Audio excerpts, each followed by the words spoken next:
Thank you. Uh, you'll be surprised.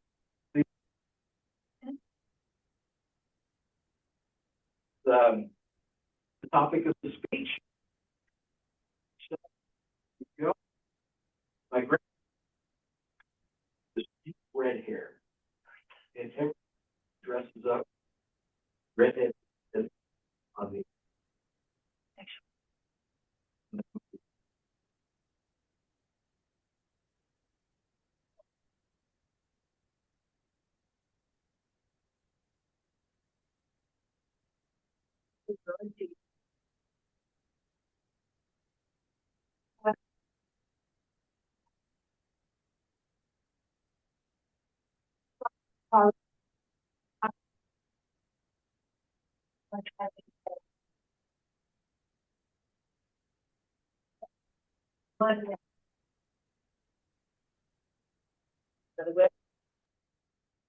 I celebrated, and then soon I learned that those costumes I couldn't make, but I would have to have the guts to wear them. This would be one because it's cold. Not a very good time.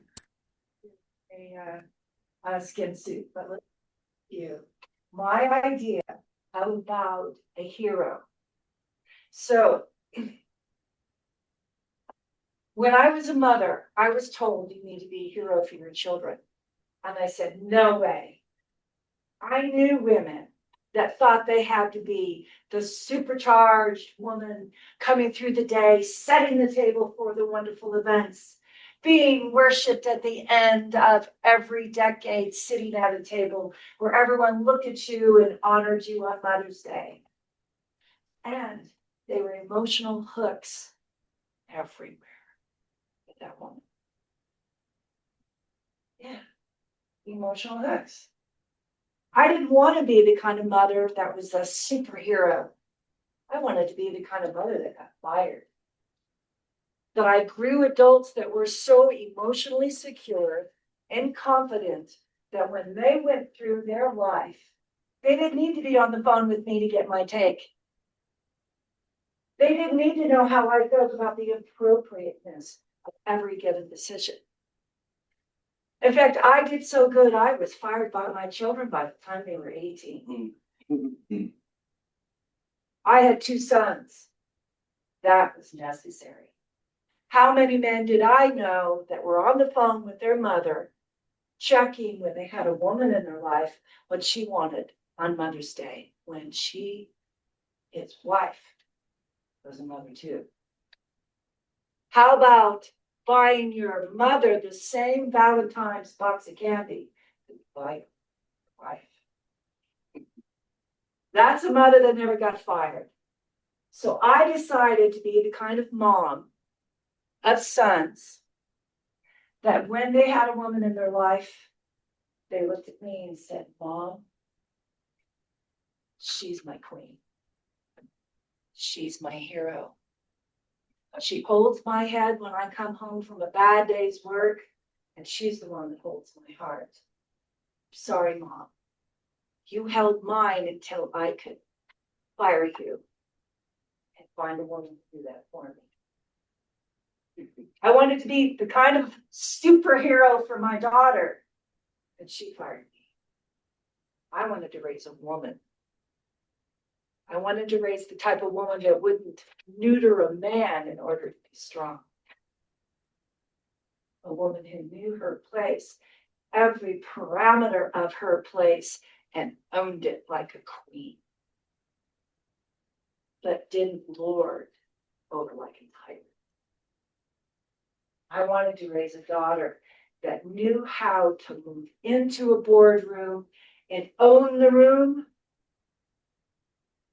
and not flash her body to get the attention of the room. Odd thing, being 60 years old, painted in red, I don't need your attention, but I needed to be proud because guess what, guys? I woke up at 6 and I lived 25 miles away. I didn't have much time to think the costume, but I decided to come into this room and own.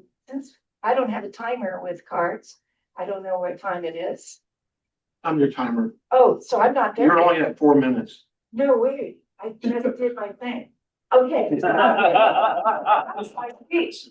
But I'm gonna teach you guys something. Amy Cuddy. She is the Dean of Law at Princeton. I want everyone to stand up. I'm gonna teach you something. She taught in the TED Talk.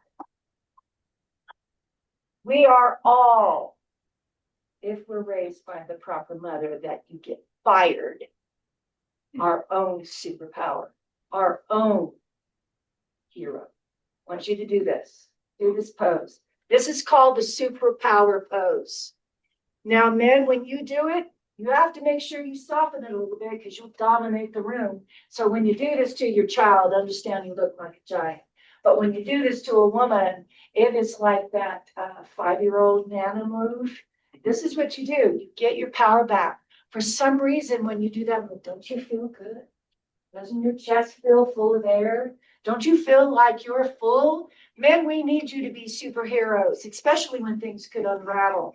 You strike this pose when you need to put your foot down and you tell people you're not going to drag across this line. Okay, now I'm firing you. Sit down. Women do this pose when you feel small, truncated, and you need to rise up, but you can throw a leg out. Feminize. Shape that way. Yeah. We need everyone to come into their power. And we need all of our parents, we need eventually to be fired. Frankly, we need to raise children that know how to operate in a world that aren't tethered to us. Because by the way, they're tethered to that phone. So we need them strong enough to know how to put it down and come into their power without being violent. Thank you for that yellow card. I'm gonna wrap this up because I've marched over the yellow card. Is that okay with you? Yes, ma'am. I was asked to do this at the last minute, and I'll tell you, if I can say anything about heroes, we need them. Because if what everyone is saying is going to happen, and bellies get empty, and people get frightened, we're gonna need everyone to come into their superpowers. Because our society's gonna test who our heroes are. If they were the wrong people, we're going to have a whole society that are going to be ungrounded. Strong men like you, strong men like you, strong men like you, Clay. Strong men like you. I'm not showing it that work group like this. Strong men like you. We need you to come. We need you to be our heroes. That's all I have to say about that.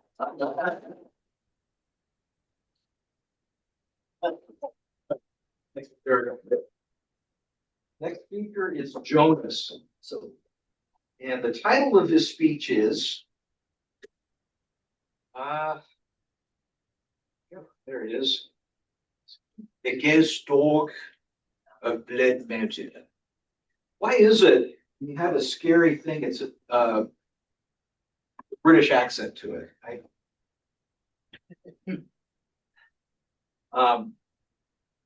So the purpose, he's doing the pathway is dynamic leadership, level 3, effective or elective project is connect with storytelling.